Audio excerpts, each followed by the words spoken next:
Hi guys, I'm Sindel of Outside the C Zone and welcome back to our channel. For today, we are going to do Samsung S10 Plus unboxing.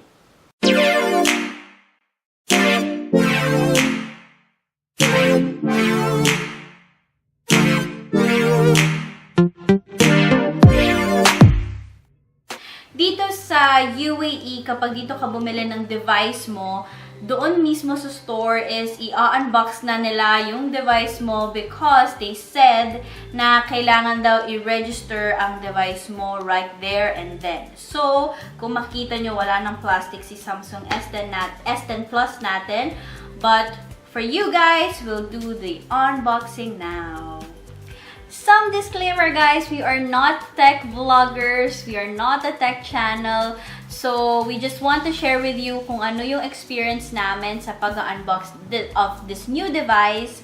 So there are no reviews, there are no technical specifications on this video, it's just the experience. So if you still want that, continue on watching. So we have the Samsung S10 Plus device. And we have here the Galaxy Buds. You will get this for free if you have pre-ordered your device from any of the stores here in the UAE. So we'll set this aside and let's start. So here's our Samsung S10 Plus box. So this is the usual packaging of the phones now. You can click the info card above to see the official specifications of the Samsung S10 Plus or the Samsung S10 and the S10e. So let's open. Wow! So as you can see, here's our device. So let's just take this one out. And you can see here they still have the wired headphones, which is great, and we have adaptive fast charger. Here's the cord or the cable for this one, and we also have this one. According to the store, they've already included the screen protector. And also what we have here, of course, this one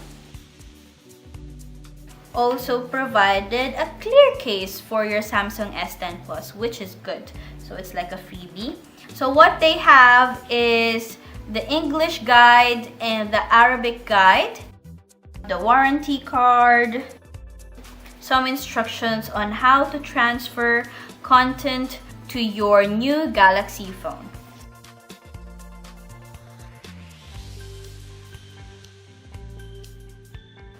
And here's the most awaited device for 2019, the Samsung Galaxy S10 Plus. And here's the screen. You can see the two camera feature of this phone. And we have here on the side the power button.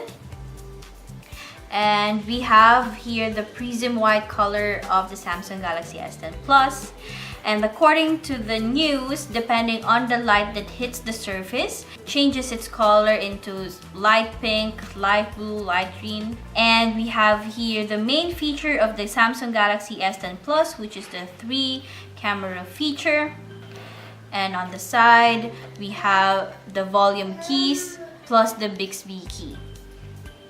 And also here, we have the microphone, and it is where we will have the SIM card and also your micro SD.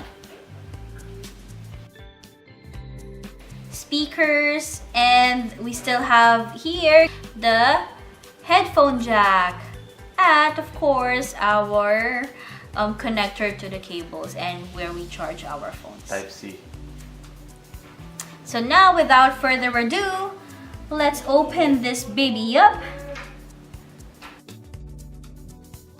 And after a few setups, we have here the home screen.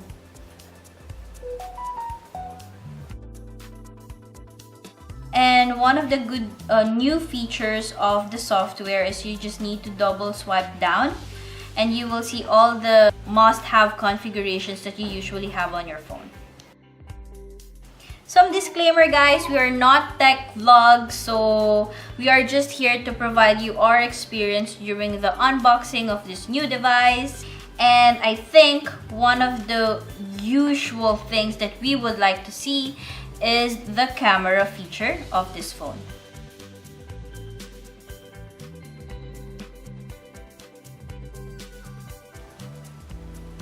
And we have different modes here. I will not go into detail dahil hindi naman po tayo experts. So that's our unboxing of the Samsung S10 Plus device. So, question, sulit ba siyang bilhin? Sulit ba siyang pag-ipunan? First and foremost, hindi naman ako yung usual na bawat may labas bumibili po ng bagong phone. Dahil kapag kailangan mo lang naman talaga sa kakabibili or kapag sira na yung phone mo, saka ka lang bibili. So, my Samsung S7 Edge, the reason I bought the new phone is because sira na po siya. So, it has been 3 years with me now. So, it's the reason why I bought the Samsung S10 Plus. And sulit ba siya para sa akin?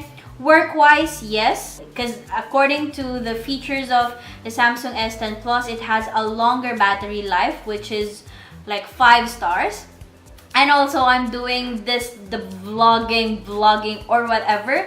So one of the features, according to the features of the Samsung S10 Plus, is the stabilization of this phone, which is also good. If you're asking about the price of the Samsung S10 Plus, so what we have here is the S10 Plus. We have the 8GB RAM with 128GB device storage.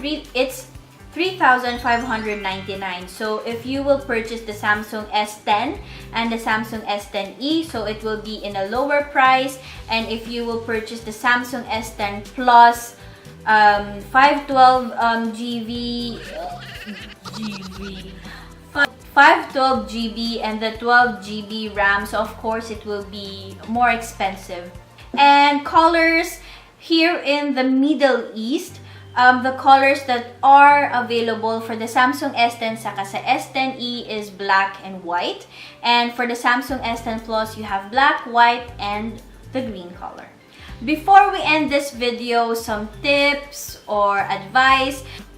If you just purchased your phone like a year ago or kahit matagal na siya, as long as it is working, nagsuserve naman siya ng purpose kung ano yung gusto mong gawin sa phone mo, I believe you do not need to buy a new phone or you need to upgrade every time there is a release, because lalo na sa panahon natin ngayon, every year, dumadami at nagkakaroon ng bagong phone. So, if it does not serve you any purpose kapag nag-upgrade kayo ng phone, so just save your money for something else. So, yun lang, and we'll try to make a separate video para dun sa test ng stabilization ng phone na to, which we are really excited to share it with you guys. So, if you have any questions, comments, or if you would like us to do any unboxing in the future, please don't forget to comment down below. And if you have any suggestions, huwag kayong mahihiyang mag-comment sa video na to. Don't forget to subscribe to our channel, click the bell icon below, and don't forget to follow us on our social media accounts on Facebook and Instagram at Outside the C Zone. Bye!